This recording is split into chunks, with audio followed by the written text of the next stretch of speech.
Bienvenidos a Esperanza Pense. Donde la Esperanza Pense. Welcome to Esperanza Pense, where hope wins. There's a little bit of work getting done over here at Casa de Esperanza, so you might hear a little bit of a bandsaw going in the background. Maybe it's a sawzall. I'm not sure what he's using.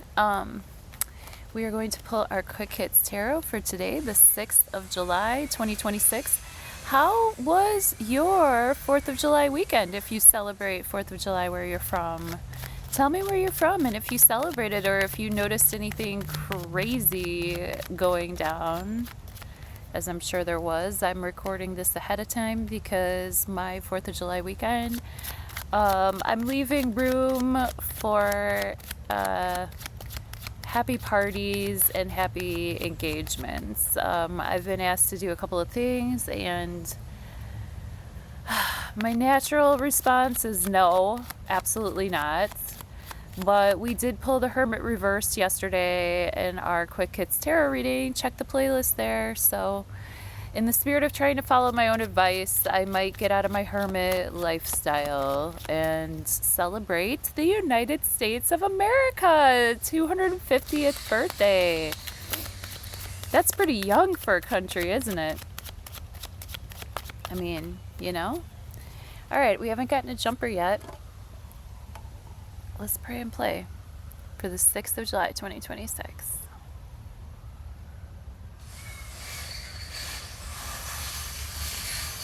Near past, present tense, near future. Thank you for fine-tuning your free will and intuition with me.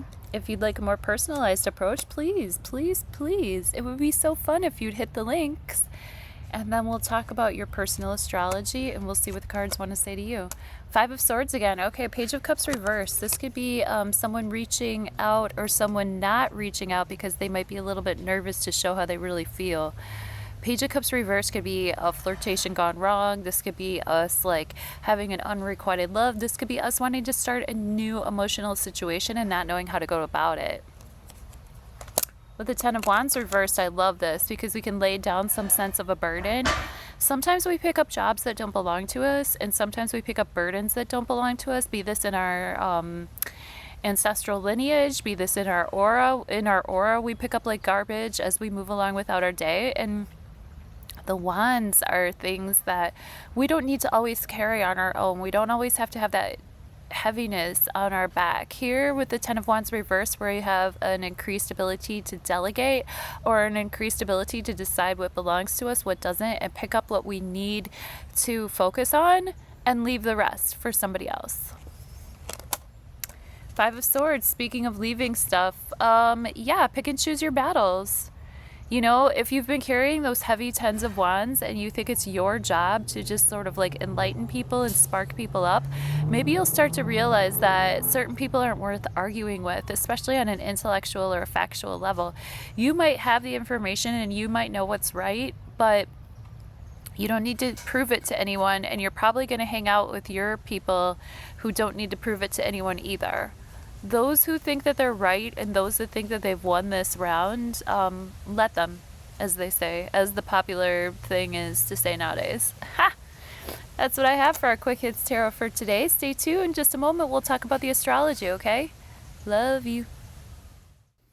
Hey, the part of fortune is really close to Saturn at the top of this chart, so I think that for a moon day, our luck would be with staying within the boundaries and staying nearby to authority figures, having an authority figure by our side, literally and figuratively. I am seeing this activation of the minor grand trine between Pluto, Neptune, Pluto sextiling Neptune, sextiling Uranus, and Mars trining Pluto. So the moon is moving into a conjunction with Neptune, and I would think that our feelings would be towards our highest ideals when the moon moves through Pisces.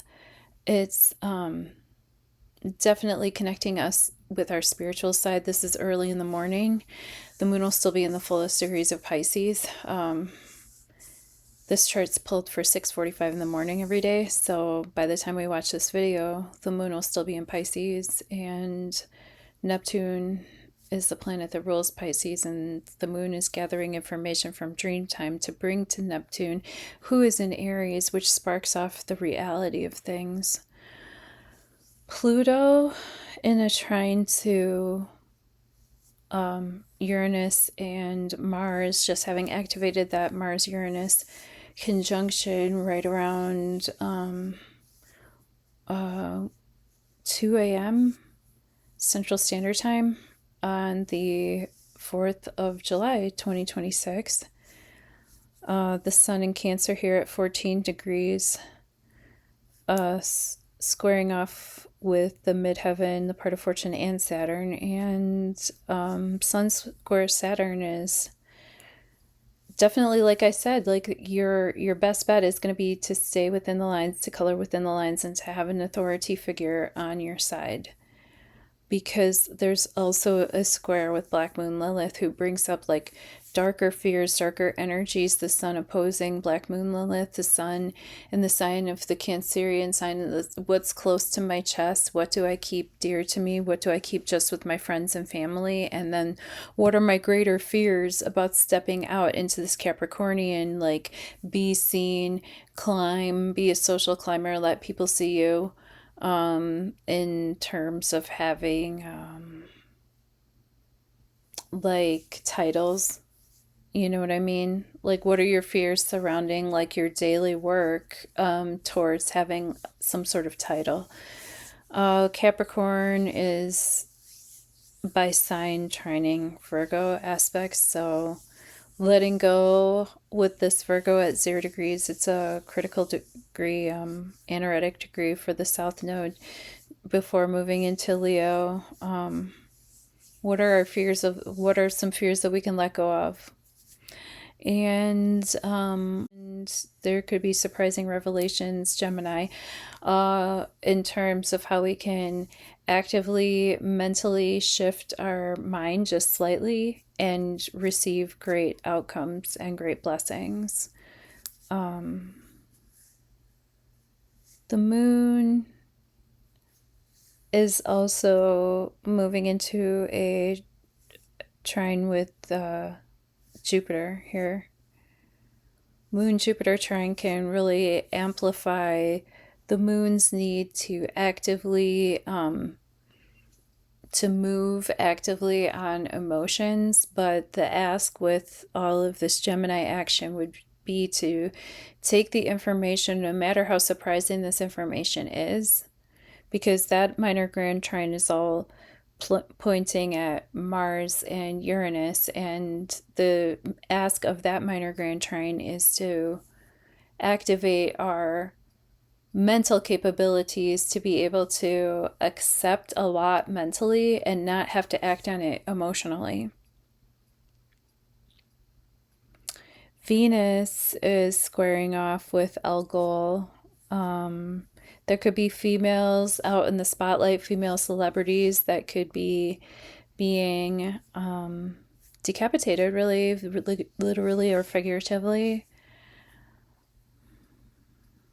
And Jupiter is moving into that opposition with Pluto.